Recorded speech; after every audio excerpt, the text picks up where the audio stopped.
Selamat Hari Raya dan Maaf Zahid dan Batin to all celebrating this festive season. It is a month for reconciliation for many, including the Prime Minister Anwar Ibrahim, who has gone on a so-called roadshow organizing Aidilfitri open houses across 6 states, including Kedah, Kelantan and Terengganu, to connect with the Raya. Looking back at this campaign, KiniTV spoke to 2 political scientists, Wong, Huat and Chen, on the possible outcome of this campaign.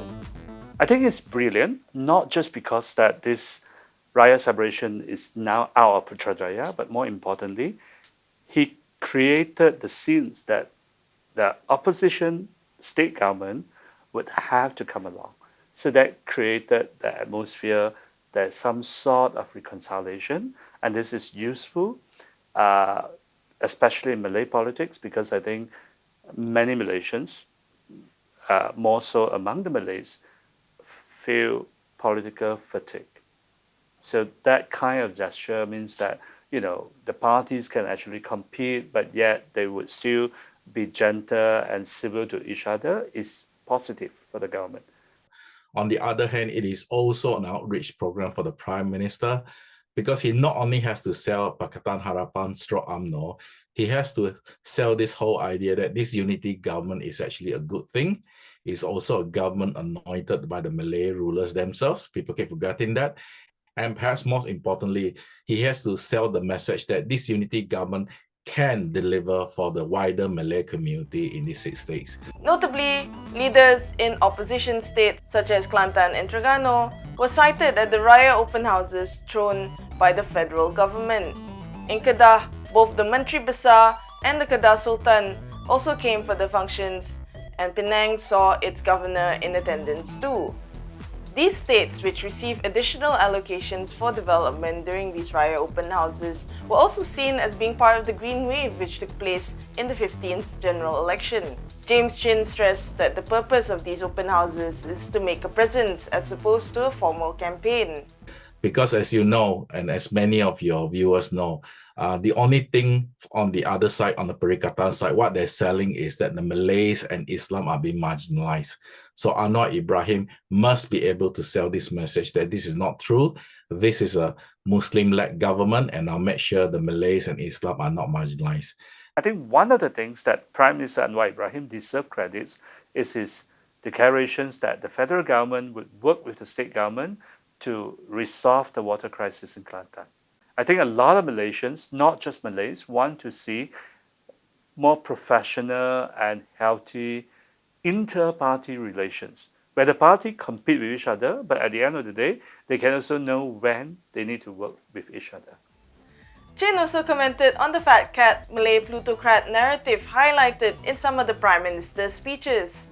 I think that sort of message sells very well in the urban areas. I'm not sure it sells very well in the rural areas, because I'm always reminded of the fact that in terms of the 1MDB scandal, a lot of this did not really have any traction in the rural areas, because it's very difficult to explain to the rural people about corporate wealth. In tow with Anwar at every Raya open house is Deputy Prime Minister and Barisan National Chairperson Ahmad Zahid Hamidi. Despite his key role in ensuring the support of 30 BNMPs, Zahid, who is facing corruption charges at court, is seen by some as a liability for the unity government. I think the appearance of Zahid in all these unity government functions or even PH function want to send a message that say they are now friends, they are not enemy. So in the state government, supporters of BN and PH should pool votes for their common candidates. So that's understandable. I think the challenge for UMNO, Barisan Nasional, is that after losing the election, you need to reinvent yourself. And we have not seen that happening. You have the same old leadership. In fact, in the party election, which was highly controlled, the dissidents were purged out of the party. So that basically pushed more people who are not happy with UMNO towards PN. That put BN in a disadvantaged position. Although Zahid faction control the party machinery, unfortunately, in today's world, I do not think having a good party machinery would automatically guarantee vote share. You have a lot of voters who do not respond to patronage as predictably as in the past. BN may depend a lot on the overall popularities of Anwar Ibrahim and his coalition government. Malay swing voter rejected BN for corruptions and also could not trust PH. Today, when PH and BN together, how could that help build his or her trust in BN? So I do not think that would change much. With these Raya open houses now in the past, analysts also commented on what should be the government's next move with state elections on the horizon. I think the thing to watch out for is actually the seat distribution among the component parties. Because for the very first time, they had to share seats with UMNO, and that's always problematic in Malay areas.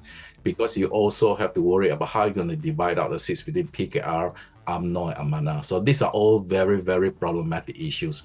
Unlike the Perikatan, where it's quite clear in places like Terengganu and Kelantan, Bersatu will not even try to claim the seats. In fact, they'll quite happily go with, the Islamic logo. So they know those are where the PAS party is very strong. Prime Minister Anwar Ibrahim should invite opposition leader Hamzah Zainuddin to sit down to formulate a peace deal between the government and the opposition parties on how we can affirm and advance multi-party democracy.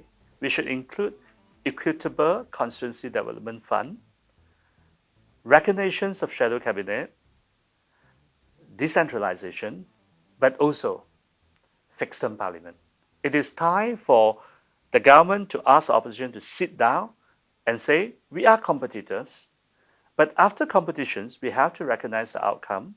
The winners should be allowed to carry out their governing program, and the loser should be given enough resources to survive, so that we should even have public funding for political parties as well.